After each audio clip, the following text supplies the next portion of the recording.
When we heard Call of Duty Black Ops was preparing to unveil its multiplayer, we didn't waste any time. Our destination, Treyarch. Our mission, the most detailed hands-on coverage inside Xbox can provide. So sit back, relax, and keep a sharp lookout. Every feature you hear about in this preview has never before been done in a Call of Duty game.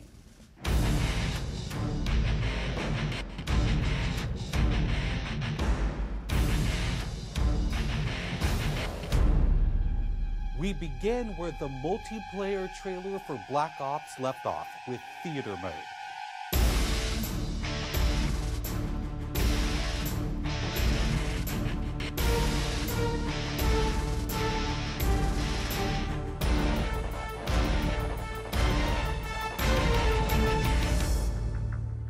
Dan Bunting explains. You can switch the camera from any player's perspective in both first person and third person. You can detach the camera and go into free cam mode, which allows you to fly anywhere on the map, basically. It's really interesting when you pause the game and go into free cam, you just see all the particle effects just in their full glory, just frozen in time, and it makes some really awesome footage.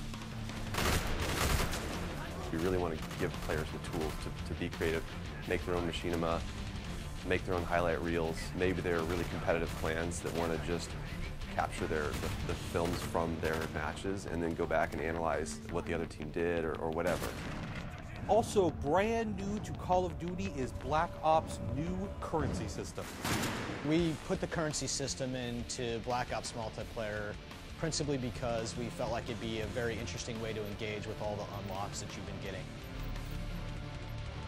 So one of the things that's really fun about currency is instead of being specifically told at a specific level what you're going to get, we're unlocking features by level, but then once the feature is unlocked, you can purchase any component of that feature with the currency directly. Of course, when you got a little currency jingling in your virtual pockets, nothing feels better than putting it on the line against your fellow players. Say hello, everyone, to Wager Matches. When we were developing the Wager Match game modes, we went through a whole bunch of ideas to find the 4 that we were going to use to ship inside the game. And really, if it wasn't people screaming in joy and frustration when they were sitting around the office playing, it wasn't good enough to be a Wager Match. Wager Matches are all free-for-all modes, and they exist separately from the standard playlist. They include game modes like Gun Game, where you're in a race to score a kill with 20 different weapons, beginning with pistols and advancing through ever more explosive weaponry.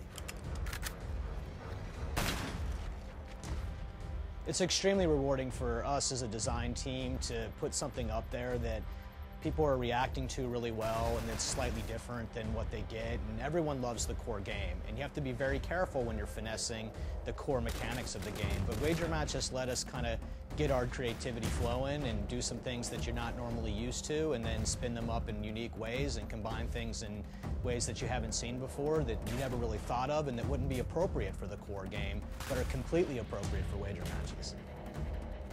While the classic Call of Duty challenge system is still very much in place, Black Ops is also adding a new feature called contracts. Right, so if you're using the contract system, you actually have to put up a little of your own currency in order for a bigger payday. And depending on the contract, some contracts pay XP, some pay more currency, some pay both. But they're all time limited and it's game time limited, so you have to go to work to accomplish that contract within the time period in order to get paid.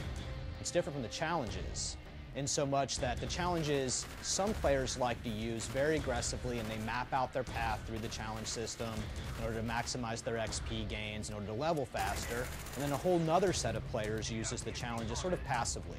They're there, when you get them they feel good, but Contracts gives you a way to directly engage with the content inside the game. It says, hey, I'm an SMG guy, I want SMG based contracts, I'm going to chase my contracts and I'm going to get paid. And that's fun.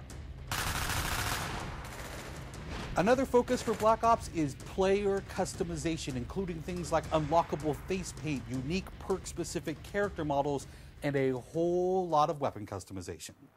We've been we stole the line from Full Metal Jacket, this is my weapon, this is my gun, and we're chanting that around the office as sort of our mantra for this feature. Originally it started with one of our designers he just made kind of an offhand comment one day where he said, you know, I really have a certain attachment to the weapon that's my favorite. I want to make that weapon mine, and that was all it took. So from there it was just, what are the things that are cool? It's like, put your clan tag on your gun, of course. And we've got, the emblem editor by itself is an element of creativity for players. And then the reticles, of course, so why not give people the option to select what kind of red dot they have. Maybe they don't like a dot, maybe they like a circle, maybe they like a triangle, maybe they like a standard crosshair, maybe they just want a line. And then there is combat training, which allows you to get comfortable with the trappings of multiplayer by competing in matches against AI-controlled opponents. You know, it's our hope that combat training can convert people who are largely single-player gamers who might have, dabbled around in multiplayer but never made that leap to playing online, and give them kind of this experience where they can get familiar with the mechanics and features and systems that multiplayer has, but they can do so at their own pace, they can do so without someone screaming in their ear what a noob they are, and practice up and then join the competitive fold. Experienced players could use combat training to practice up on a particular weapon, a particular tactic, or a particular map. So we think it appeals to both audiences, but most directly, it was designed to help new players get into the mix.